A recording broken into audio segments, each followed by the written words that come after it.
Hi అండి. ఇక్కడ గుళ్ళో స్వామికి అభిషేకం జరుగుతుంది కదా. ఈ అభిషేకంలో స్వామివారికి వేడి నీళ్లు పోస్తున్నారు చూడండి. వేడి నీళ్లు పోసినప్పుడు శిరస్సు పైన పాదాలకు చేరగానే ఆ వేడి నీరు చాలా చల్లగా మారిపోతుంది. చూడండి, ఇక్కడ స్వామి పూజారి గారు పోస్తున్నారు వేడి నీరు.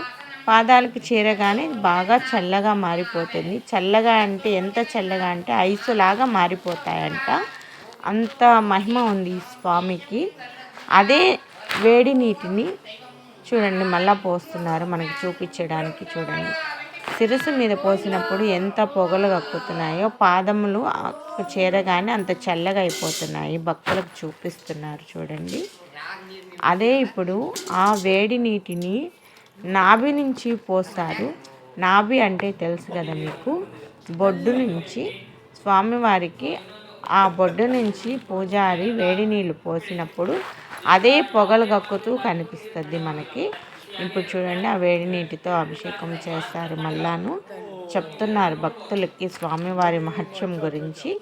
చూడండి, ఆ వేడి నీటిని పోస్తున్నారు. ఇందాక శిరస్సుపై భాగం పోసినప్పుడు కిందకి కాళ్ళకి చేరగానే చల్లగా అయ్యాయి కదా. ఇప్పుడు చూడండి, అదే వేడి నీళ్ళు ఇప్పుడు మాత్రము పొగలు కక్కుతూ ఉన్నాయి. చూడండి, శిరస్సు మీద నుంచి పోసినప్పుడు మాత్రమే పాదాలకు చేరగానే చల్లగా మారిపోతాయి.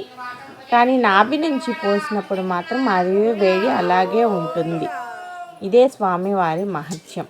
ఈ గుడి ఎక్కడ ఉందో మీకు తెలుసా? రాయచూరుకు మంత్రాలయంకు మధ్యలో గబ్బూర అనే గ్రామం ఊరు ఉంది. ఆ ఊరిలో ఇక్కడ ఈ వెంకటేశ్వర స్వామి గుడి ఉంది.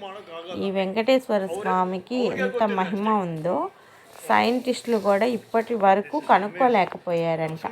చాలామంది భక్తులు వచ్చి ఇక్కడ స్వామివారిని దర్శనం చేసుకుంటుంటారు. పూజారి భక్తులందరికీ స్వామివారి గురించి, స్వామివారి మహత్యం గురించి చెప్తున్నారు. ఆ మహత్యాన్ని మీకు కూడా ఇప్పుడు నేను చెప్పాను.